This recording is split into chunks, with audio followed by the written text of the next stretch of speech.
Il est 8h19 sur Sud Radio et à la une, on va s'intéresser aux assises des départements de France. Bonjour Christophe Ramon. Bonjour. Vous êtes le président PS du Tarn sur les assises des départements de France précisément qui se sont ouvertes hier et vous aviez un invité de choix, un certain Sébastien Lecornu. Il y a eu un long discours, une vision et des propositions. Est-ce que pour vous, c'était important que le Premier ministre soit là? Est-ce que surtout il vous a convaincu?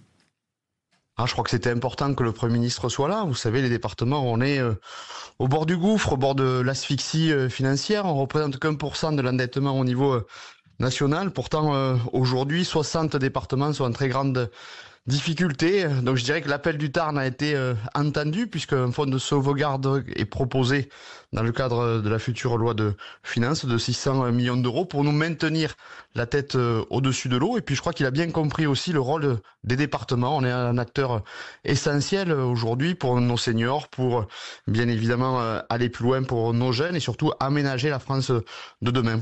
Christophe Ramon, je pense à tous ceux qui sont en train de nous écouter. Les départements, c'est à la fois très concret et très lointain. Quand on entend vous, président PS du département du Tarn, qui annonçait presque d'un air banal que les départements vraiment ont la tête sous l'eau, sont au bord du gouffre, qu'est-ce que ça veut dire concrètement? Qu'est-ce qui s'est passé en quelques années pour que tout d'un coup, les départements soient au bord de la falaise?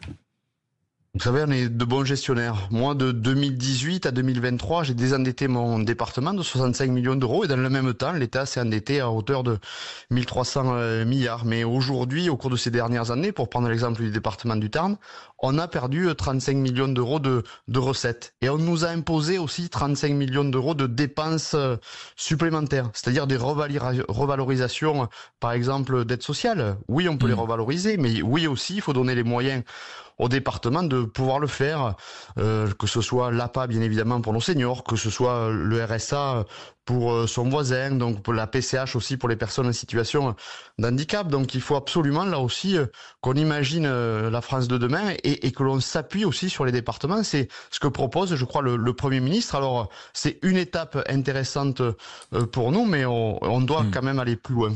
Et justement, vous venez d'aborder la question, c'est une transition toute faite, mon cher Christophe Ramon, vous venez d'aborder cette question, en effet, parfois de la revalorisation de certaines aides. Hier, le Premier ministre a dit, en réalité, on doit arrêter les doublons, vous êtes responsables, vous les départements.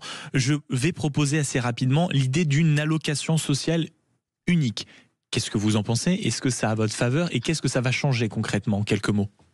Moi, vous savez, je suis pour qu'on rationalise, qu'on économise nos deniers, qu'on puisse être efficace pour nos concitoyens. Donc, je pense que moins on aura de doublons, plus on pourra éventuellement simplifier les démarches entre la CAF et le département au niveau des allocations. Ça va dans le bon sens. Nous, on est une collectivité de proximité, on a cette agilité, donc oui, à ce qu'on puisse fusionner tous ces dispositifs et certainement aussi, ça facilitera la démarche de nos concitoyens. Donc ça va dans le bon sens. Après, vous savez, il reste la mise en marche de cette nouvelle allocation et ça, je fais confiance à l'État pour nous donner les moyens d'assumer. Mais je pense qu'il faut aller relativement vite aussi. Oui.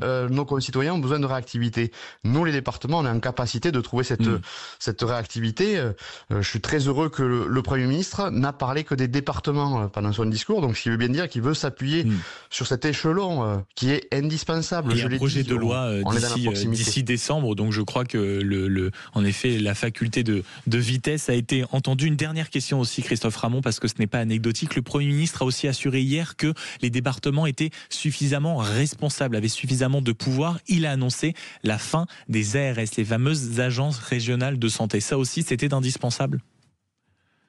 Ça va dans le même sens. Vous savez, on essaie d'être agile. On veut lutter contre les déserts médicaux. Moi, je finance un médicobus. On est en train de financer la téléconsultation aussi tarnaise pour les Tarnais. Donc, il faut qu'on soit en première ligne, certainement, en la matière, mais qu'on ait aussi les moyens suffisants. Parce que si on veut aller plus loin dans le médico-social, c'est des moyens importants. Donc, que l'État nous transfère les moyens. Et puis, je peux vous garantir qu'on pourra faire aussi en proximité. Ce qui est important aujourd'hui, c'est qu'on travaille main dans la main avec les ARS, c'est ce que j'essaie de faire du mieux possible pour pallier les difficultés. Et vous l'avez très bien dit, l'idée au bout d'un moment d'avoir un peu d'autonomie, et comme vous êtes autonome, indépendant et que vous avez du pouvoir, peut-être vous en laisser. Merci beaucoup Christophe Ramon, président PS du Tarn, d'avoir été avec nous et d'être revenu sur les dernières annonces du Premier ministre depuis les assises du département. Vous êtes bien sur Sud Radio, il est 8h24.